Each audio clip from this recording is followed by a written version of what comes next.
C, under pending business, draft referendum question, Manager Francis. Thank you. I'll do a bit of an introduction of how we've gotten to this point, and then Attorney Filippini will actually speak as it relates to the question that's been drafted.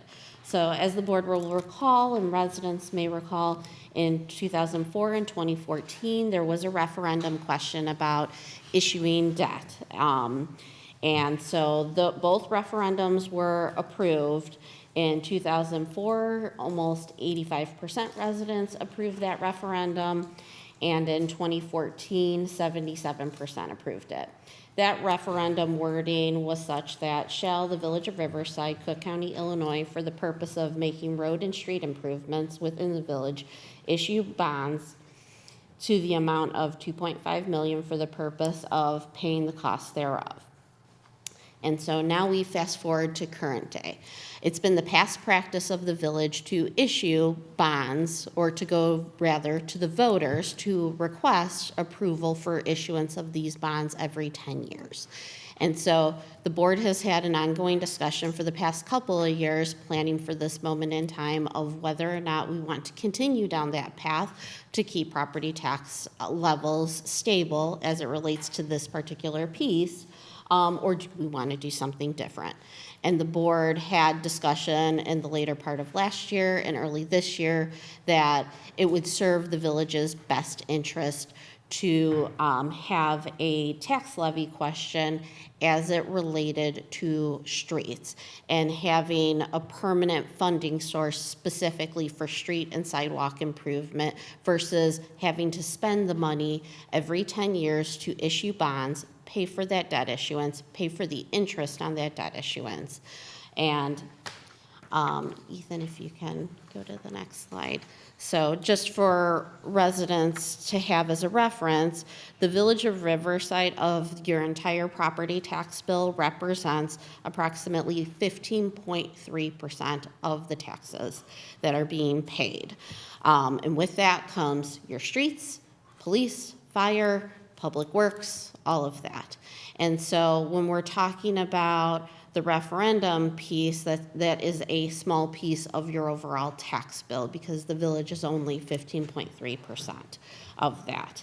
With the way in which this referendum would be set up, it would be property tax neutral. So similar to what we've done over the past 20 years with the reissuance of the same level of bonding, it would not increase a resident's property tax bill.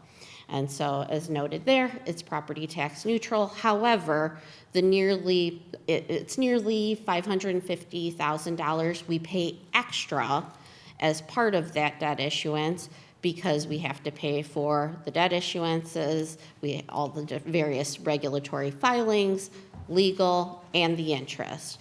And so that $500,000+ that is spent is not going into the streets. And so the board felt it was prudent to look at doing a permanent tax levy. And now I shall turn it over to Attorney Filippini. So when we look at the options for the permanent tax levy, we have essentially three. These are all related to the property tax extension limitation law. I may refer to it as PTEL along the way. So if you're wondering, what on earth is he saying? That's what I'm referring to. So PTEL allows you to adjust your tax rates above what the typical PTEL limitations are, which is either CPI or 5%, whichever is less, but only in three instances. One would be for a short-term, not more than 4-year program. So that option goes out the window as far as what we're trying to do. Two would be when there's a new tax available that has not yet been accessed, then the village could seek that access through the referendum process, and that would be the way to add to the tax levy without the restrictions on PTEL for instituting that tax. Now, we have, in fact, had, albeit small, the street and bridge tax levy in our levy for a variety of years, or a number of years. So that would not be immediately available.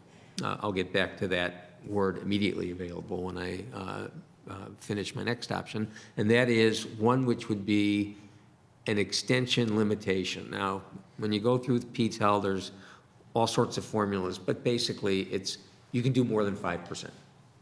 And the effect of that is that by increasing it by more than 5% that 1 year, you get more money. But then that amount will be able to carry forward each year. So if you think about it, 5% on $100 is 105%. But if you're able to kick it up to $110, the 5% of that, and I should have done something easier to make myself less math challenged, but the effect of that would be $115.50. I think I got that right. Anyone can check me on that. And so you see that you got that extra bump, but it won't be an increase of more than 5% more than 1 year. It's only the 1 year, but the effect of that 1 year will then carry forward. So the option that we have recommended would be that third one, because it would allow the village to get that question before the village residents immediately, and it would allow that, switch from debt service levy to an annual levy right away. Is that the right? Yeah, okay. If you look up there, you'll see at the very bottom the question. You're saying, why on earth is it that question? It's because that's what the statute says. We don't have a choice. The statute gives us 3 options, and the statute tells us what the language must be for each of these. And there are some blanks to be filled in, but those are the blanks regarding Village of Riverside, Cook County, Illinois. The state lets us put that in.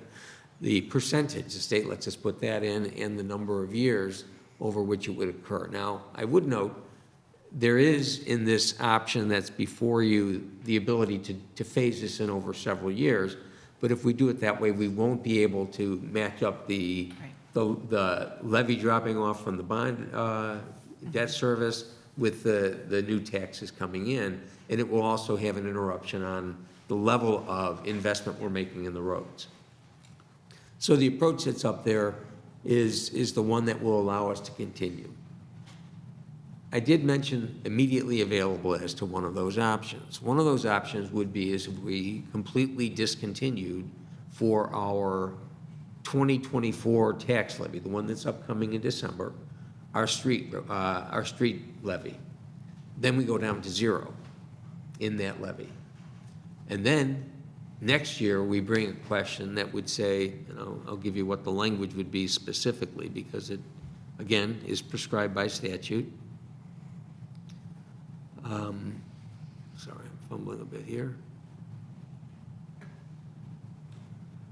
That question would be, shall the Village of Riverside be authorized to levy a new tax for street and bridges and have an additional tax of, and that's under the street and bridge tax, it would be a 0.1% of equalized assessed valuation for the taxable property there and extended for such purposes. We could do that. 2 impacts of that. 1, we would get 0 for this upcoming year. 2, we're actually going to then see the tax bills drop for everyone because we won't have that revenue, that roughly $260,000 of revenue, and then it's going to go up again. So if we want to maintain the level tax levy for the residents and be able to continue the program for road improvements that we have been doing, the only choice we have would be this question. Now, I would add one other thing. If you've had a chance to look at the draft referendum question and resolution that's in the packet, one of the most important things with any kind of referendum is to inform the residents of what the question is and what it does and what the impacts are. So if you're relying simply on the question, then you're already probably lost. Public information is critical. The village can't advocate, but the village can inform. And the information, I would suggest, would start at the time you all decide whether to put that question on the ballot. And we've offered a draft that tries to tell the story, tells a story about what it's going to be used for, tells a story about how we're spending monies for things that are soft costs that don't get into the roadways by issuing bonds. Identifying that we issued bonds in 2014 in an interest rate environment where the Fed rate was under 1%. And it's sure as shooting not that anymore. So you're not going to see the kind of bang for your buck if you go back and ask for a bond referendum this year as opposed to doing it this way. So you're saving that money too. And all of that is important to let the voters understand why the village is offering this question instead of the traditional approach of saying, do we want to issue X number of dollars of bonds to be paid over 10 years, what we've done in 2004 and 2014. So my suggestion to you is, if you want to go to a annualized levy, which gives you a more regular, confident, and therefore can have a more stable program for road improvements, and if you want to have basically the same revenue and enjoy the savings that come from not having to issue the bonds, and to be able to do it right away, then this would be the question to adopt. And that should be coupled with a robust informational campaign to the residents so they understand not only what the question is, but what the village's intent is for purposes of doing that. Now, a question that President Pollock had raised with me, and maybe others of you are thinking the same thing, can the village, in addition to saying this is why we're doing it, actually adopt an ordinance saying, and that money is going to be used for this purpose? Yes, the village board can do that. And so, it's a matter of sort of putting your money where your mouth is on this issue, because it's an important element, I think, of informing the voters what you're going to be doing. So that's kind of the approach that we took, the question that we came up with as a result. If you have any questions, I'm more than happy to try to address them. Any direct questions for Attorney Filippini? So some background on this, just in layman's terms. For 20 years, we've borrowed money to maintain our streets. Borrowing money for something that will never go away is just not prudent. It's just not responsible, in my opinion. We've lost out on maybe $1 million worth of street improvements by borrowing money the last 20 years. $500,000 to $1 million. That's a whole street that we could have done in addition to the ones we did do. So to say we're going to borrow money again, to do it again, knowing that we'll have to do it again in 10 years, just does not seem to be a prudent way to do financing in a municipality. And I should also say, too, that I have heard from residents who would like better streets. I think our streets aren't the worst around, but they're also not the best around. We've got some streets that you drive down and they clearly are not being maintained at a level we'd like to see. I'm not promising that this will cure all that, but it will help. It will add some money, and we'll be able to do capital planning for streets much better, because we'll know that we've always got X amount of dollars every year that's just for streets. Certainly wouldn't impede upon it. Right. Oh, absolutely. Yeah. No, so that's my pitch. But I do, after talking with Attorney Filippini and Manager Francis this week several times about this, the language is frustrating. If any of us were to walk into a ballot booth without any background information and saw this, we'd be like, I don't know what this is, I'm going to vote no. So it's incumbent upon us to educate the public, and I should clarify, and Attorney Filippini, correct me if I'm wrong, the village can spend resources educating the public, no problem there. Trustees and individuals can advocate to their heart's content for this.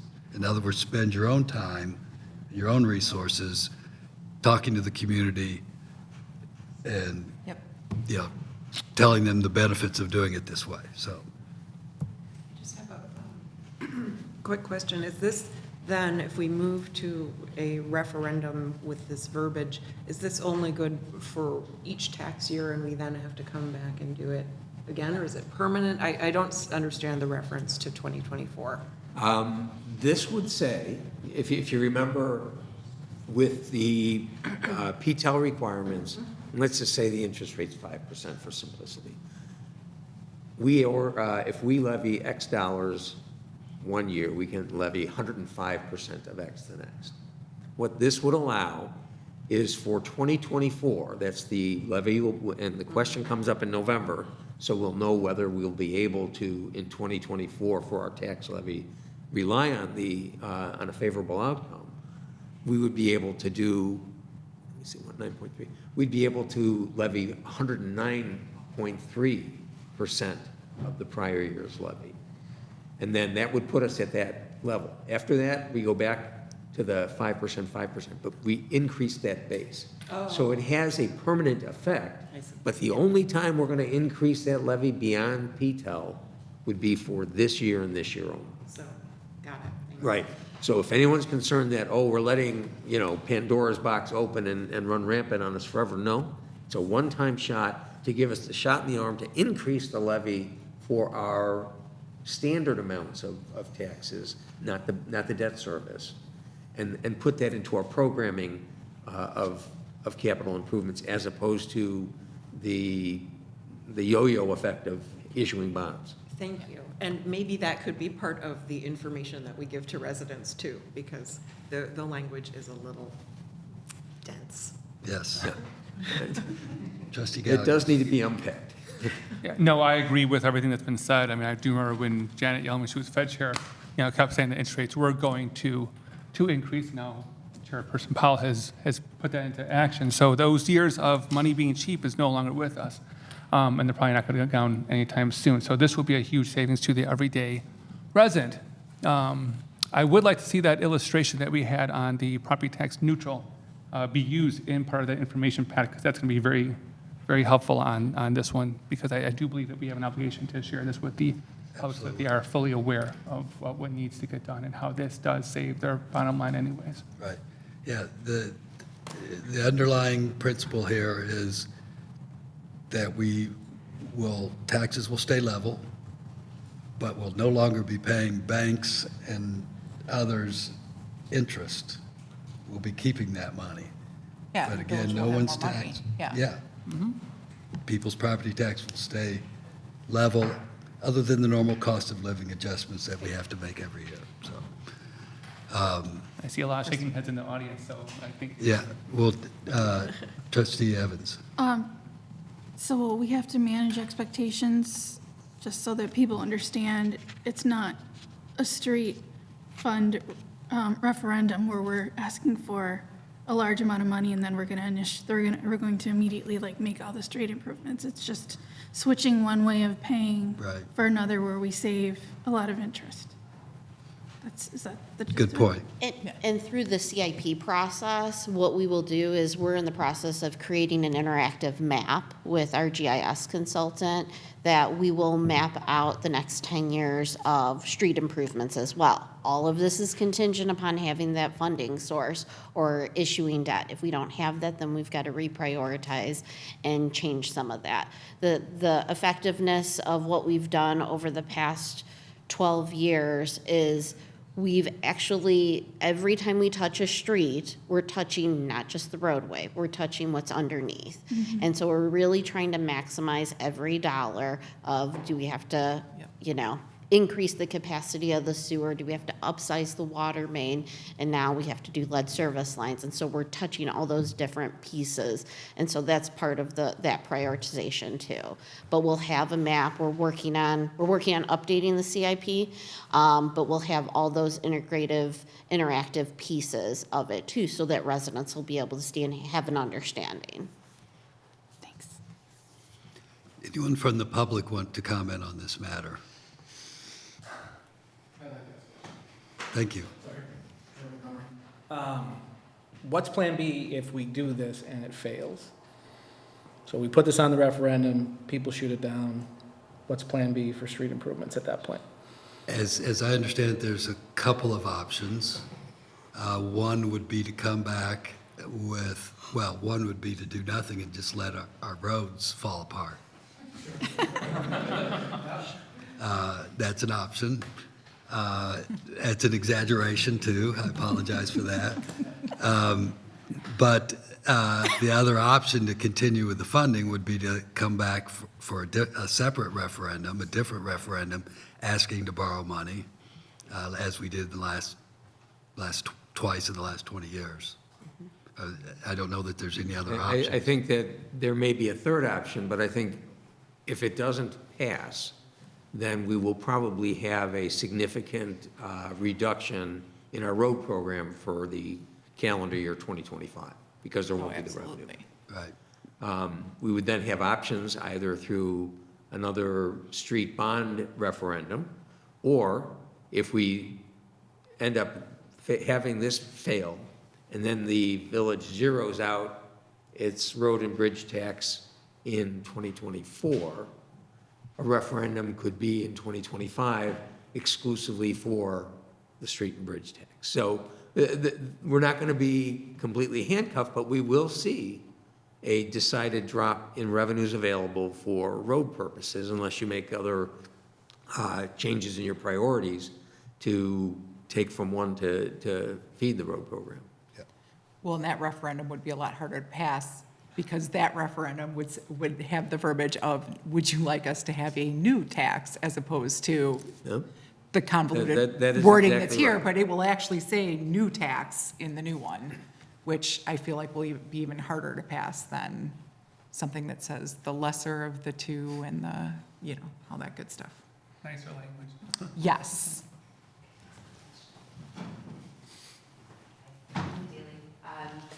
Are you saying, does this chart say that my taxes are not going to go up, but there's more money available for roads? Absolutely. Yes. Okay, yes, thank you.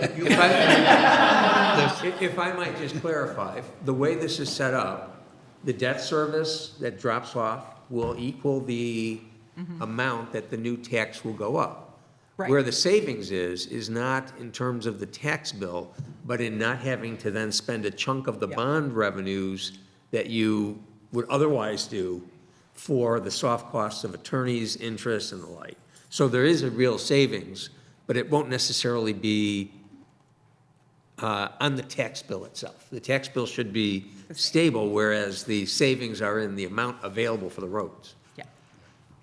And to be clear, the municipal portion of the property tax is the only thing we can address, which is only 16% of your property tax, so. Anyone else from the public? Anything else from the board? There's no decisions to be made, no motions to be made. Or And vote on the language or anything tonight? we'll be back with the final This is new business. in ordinance or resolution form. So we have the draft, and so if the board is supportive of these items, then we would come back for you to do formal action. I believe there is a timeline of a publication notice and other things that were outlined within the agenda history sheet that we just need to make sure that everything is approved and wrapped up by early August. So essentially, the last meeting in July, just to make sure that we're affording ourselves sufficient time for filing. Seeing no other comments, we'll move on. That's direction to the staff to continue with this referendum question. Thank you.